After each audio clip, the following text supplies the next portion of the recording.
do you feel more freedom in Colombia or the United States? See, this is interesting because what you'll find in countries like Colombia is the laws down there, and this for better or worse, the laws really aren't laws. They're more like suggestions. So if there's a law that, like, as an example, you can't hold a beer and walk down the sidewalk, which by the way is not a law there. I do it all the time. Which goes back to why I probably won't run for office. Not a real good image for your local politician to be, you know, walking down the street saying hi to everyone, slamming beers and having fun. But anyway, yeah, geez, where was I? Oh, that's right. So the laws aren't really enforced, right? And where in the United States, usually, and I know there's some latitude here, but if it's a law, it's the cops are out there and just, super, super firm on it. So, I know Andrew Henderson has a word for this, and I can't, or a phrase that it describes it very well. But it's just going to a country where, although they may have some weird laws, how strictly are the laws enforced? And again, in Colombia, they're not enforced very much at all. Let me give you another example of that fun story. We'll go back to what I'm trying to do with Kiyosaki.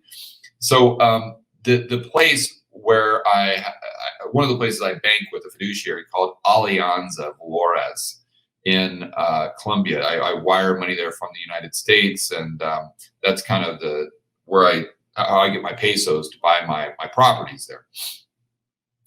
And they're about maybe a mile and a half away from where I hang out there in Provenza. But it's not like there's back roads to go there. The road that you have to go on, you have to go down 10, which if any of you have been to Colombia or Parque Lleras, you know where 10 is. And then it hooks up with Poblado Avenue. You got to take a right on Poblado Avenue and drive down. So Poblado Avenue, for those of you who know Scottsdale, it would be the equivalent of Scottsdale Boulevard or the main drag. I mean, whatever your city is, like the main road, that's Poblado Avenue. So it's like 4 lanes wide, massive traffic. And I was running late, and we were doing the TV show, and we were filming an episode of the TV show. And I had to get to Alianza quick to pick up this cashier check to buy a property, right? So I was supposed to meet them at the notary to close the deal, which is basically kind of like the title company.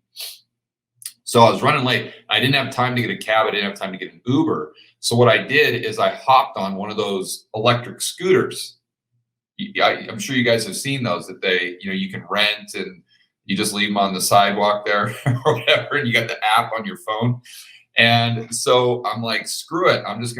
So I rented one of these things, and I took it down 10, and I took it on Poblado Avenue. Now, again, that might not seem like a big deal. You don't understand. We're talking 4 lanes, go each direction, with like semi trucks. And I mean, the speed limit's probably, I don't know, 30, 40, 50 miles per hour, something like that.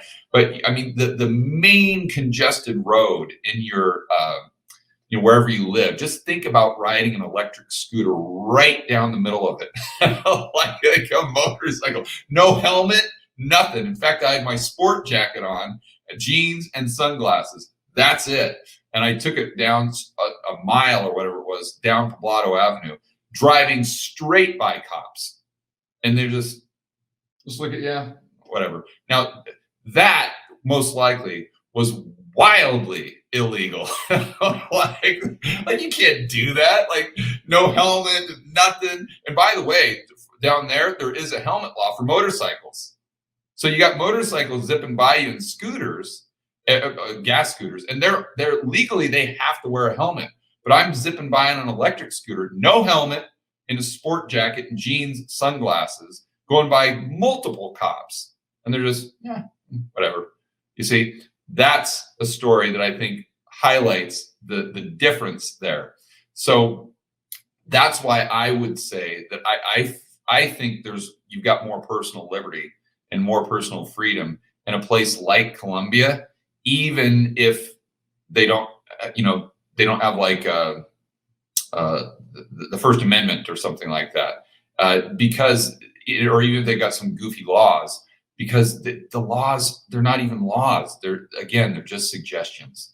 And also too, that's one of the big benefits of being a gringo down there is even if the cop like pulls you over something, and once he sees you're a gringo, they're like, yeah, just don't do it again, because they don't want to deal with you because they know you can't speak Spanish. It's going to be a big pain in the ass, and they're just like, whatever, take off. Yeah. So anyway, I would vote for Colombia there.